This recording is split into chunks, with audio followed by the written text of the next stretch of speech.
Estamos de volta para falar agora do projeto de lei que regulamenta o mercado de carbono no Brasil e que deve ser votado nesta quinta-feira pela Câmara dos Deputados, que entrará em recesso a partir dessa sexta.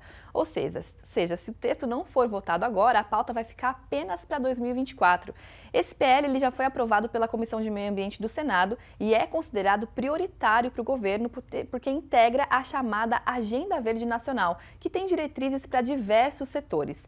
Desde que foi para análise na Câmara, o texto do PL já teve diversas alterações substanciais. Para entender essas modificações e os efeitos disso para a produção rural, eu converso então agora com a doutora Natasha Trenepô, que tem acompanhado ativamente as discussões no Congresso, e também com Juliano Ramos Alves, que é gerente de sustentabilidade da ABAG, Associação Brasileira do Agronegócio. Doutora Natasha, seja muito bem-vinda novamente aqui ao programa.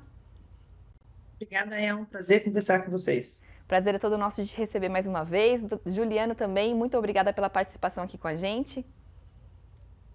Prazer é meu, um bom dia para todos. Bom dia para vocês também. Vamos começar então com a doutora Natasha, porque eu queria que você explicasse para a gente, doutora, quais que são as principais mudanças do texto do PL feitas até o momento lá na Câmara.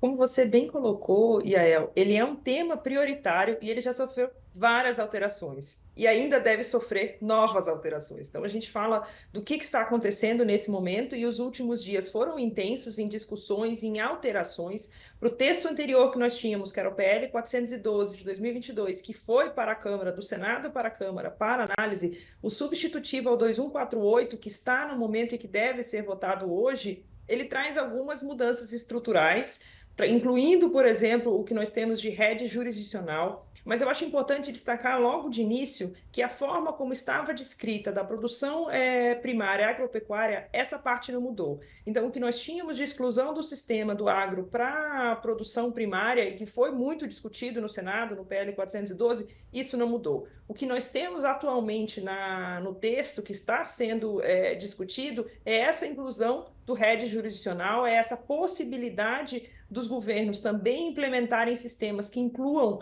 os créditos de todo um estado. A gente tem alteração em percentuais para áreas indígenas, a gente teve algumas alterações na parte de governança, a gente teve algumas alterações na parte relacionada com o CONARRED, inclusive trazendo o CONARRED, que é a Comissão Nacional de RED, que estrutura toda a estratégia de RED no país, para falar com a certificação das metodologias. A gente teve, inclusive, referência ao CBAM, que é o mecanismo internacional. Então, tivemos algumas mudanças estruturais e relevantes e que vão fazer, com certeza, bastante barulho na discussão atual. Doutora, você citou bastante essa questão do RED. Eu queria que você explicasse rapidamente o que é isso para o nosso público. Quando a gente está falando de RED, a gente está falando de créditos que são gerados de diferentes tipos de projetos. Então, quando a gente está tratando de um projeto de restauração ou de um projeto de recuperação ou um manejo florestal, a gente pode gerar créditos de carbono. E quando a gente trata de RED jurisdicional, que a gente está falando do cálculo dos créditos de carbono em uma jurisdição, e aí entra a parte dos estados, a gente está justamente colocando o poder público com a possibilidade de comercializar. A gente já tem programas semelhantes no Brasil, a gente tem no Acre e no Tocantins programas nesse sentido de comercializar e inclusive nas áreas privadas. E aí o que o texto traz nessa linha? Ele traz que os proprietários particulares, das áreas particulares que não quiserem integrar o programa, eles precisam fazer uma comunicação formal à CONARRED, indicando que eles vão desenvolver projetos ou que não possuem interesse em participar desses projetos, dessa metodologia, dessa forma de você gerar créditos de carbono. Perfeito, doutora. Agora, Juliano, com essa possibilidade dos estados, então, comercializarem os créditos de áreas preservadas em propriedades rurais, por exemplo, que são aí as áreas privadas, isso pode trazer algum prejuízo para os produtores ou, na verdade, isso vai acabar sendo uma oportunidade? Bom, eu acho que essa é uma questão bastante complexa, né? Como a Natasha comentou, é uma inovação em relação ao texto que veio do Senado, muito por conta, possivelmente, de algum pleito em relação a alguns estados de terem essa possibilidade de mercados jurisdicionais.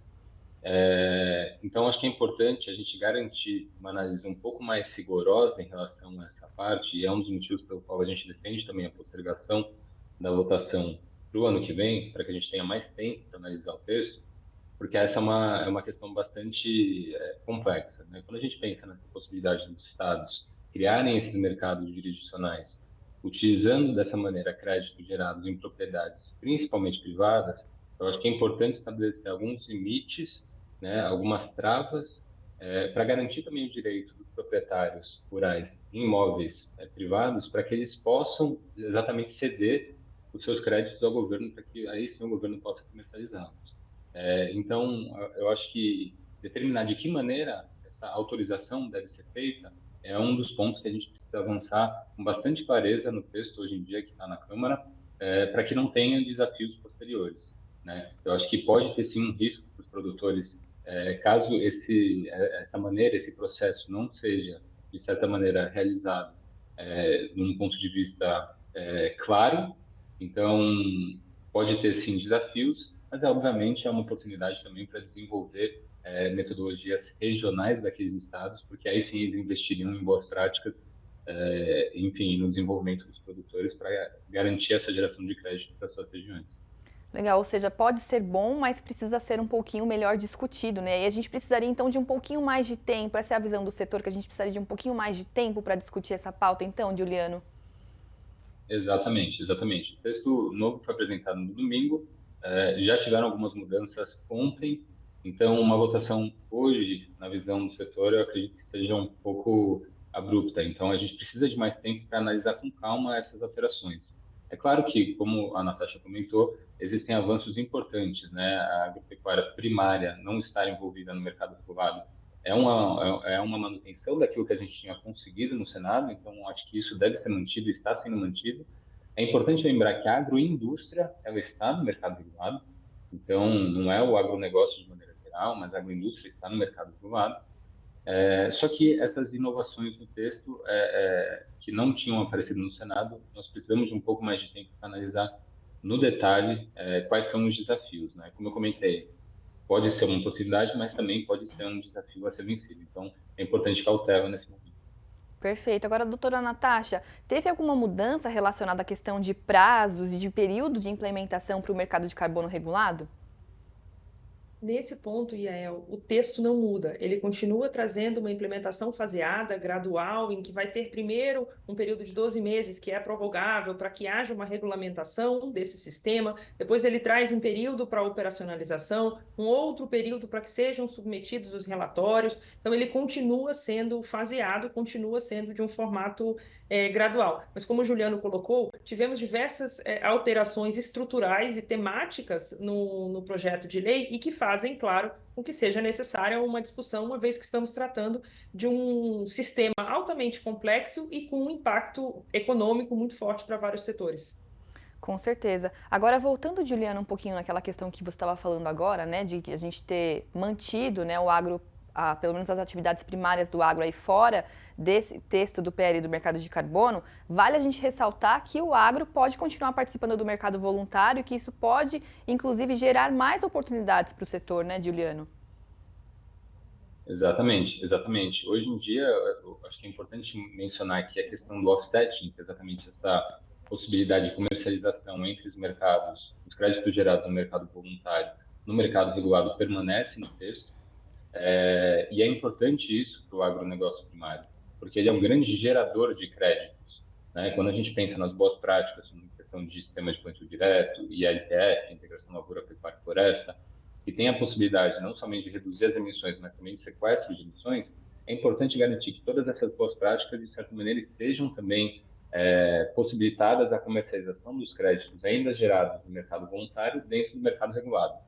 Acho que isso é de uma grande importância até para valorizar a agricultura primária, né? Agora, um ponto que eu acho que é bastante importante também, quando a gente pensa nessa regulamentação do mercado de carbono, é importante que seja nesse primeiro momento e como está sendo tratado uma política industrial, porque quando a gente pensa em emissões da indústria, elas são emissões estáveis, estacionáveis, ou seja, você consegue medir com clareza. Agora, quando você pensa numa agricultura primária, elas são difusas e hoje em dia a gente não tem metodologias e métricas claras para garantir a medição dessas emissões de maneira consistente. A gente sabe que Exalc e Embrapa estão avançando com estudos num prazo de 5 a 10 anos para garantir que essas medições de fato aconteçam, só que atualmente a gente não tem isso, e esse é um dos principais motivos pelo qual a agricultura primária deve permanecer fora, mas claramente gerando crédito para o mercado regulado também, para comercializar para o mercado regulado. Quando a gente pensa em emissões totais do Brasil, hoje em dia a gente tem cerca de 2,4 bilhões em emissões de carbono, de toneladas de carbono, Brasil geral. O agro ele detém cerca de 600 milhões de toneladas de carbono emitidas. Quando a gente pensa no plano ABC+, a previsão é de que no prazo de 10 anos a gente consiga reduzir cerca de 1 bilhão dessas toneladas emitidas dentro do setor da agropecuária, ou seja, há um excedente. E esse excedente é importante garantir que ele seja, ou exista uma possibilidade de ser comercializado no mercado regulado. Então, acho que é uma grande oportunidade, deve ser mantido fora o agroprimário nesse momento, mas a gente sabe que num médio e longo prazo a gente tem que trabalhar para que ele seja inserido nesse mercado regulado, para aí valorizar cada vez mais o crédito da agricultura primária. Perfeito, Juliano. Agora, doutora Natasha, após a votação do PL na Câmara, quais são os próximos passos? Ele deve voltar para a análise do Senado? Ele volta sim, ele vai, na verdade, Yael, para o Senado, porque anteriormente nós tínhamos o PL 412 enviado à Câmara para análise, mas agora ele vem como um substitutivo ao 2148, que é um projeto da Câmara. Então, ele vai para o Senado para análise com as mudanças estruturais. Se forem feitas, ele volta para a Câmara para análise final e a última palavra antes de seguir para a sanção. Nossa, então a gente deve ter aí mais um bom período para que isso seja realmente definido, né, doutora? Tem uma expectativa de prazo ou não dá para dizer ainda? Eu diria, Yael, que olhando como tem sido a movimentação, ela tem sido muito intensa, porque como você mesmo abriu o programa colocando, ele é um tema prioritário. Eu veria já para o primeiro semestre de 2024 a discussão sendo finalizada, porque ela vai, se não acontecer essa votação hoje na Câmara, acredito que logo no início do ano teremos essa votação, já a movimentação no Senado e uma nova movimentação. Então, não vejo como um projeto que vai ser discutido por anos.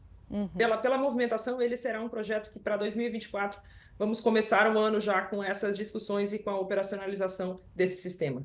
Que assim seja, né? Porque a gente realmente precisa avançar com essa pauta. Doutora Natasha, muito obrigada pela sua participação aqui com a gente. Foi um prazer conversar com você. Obrigada, Yael. Muito obrigada, Juliano. Muito obrigada também pela sua participação aqui com a gente. Eu que agradeço. Então tá bom. Muito obrigada. Um ótimo dia para vocês. Planeta Campo, patrocínio. JBS, há 70 anos alimentando o que alimenta o mundo. UPL, reimaginando a sustentabilidade. Apoio, SLC Agrícola, produzindo com eficiência e sustentabilidade. Infinity, gestão de resíduos. Campo Forte, o nosso forte é fazer você produzir mais. Cotton Wrap, melhor solução para enfardamento de algodão, 100% brasileira. Associação Brasileira dos Criadores de Zebu, a BCZ de todos.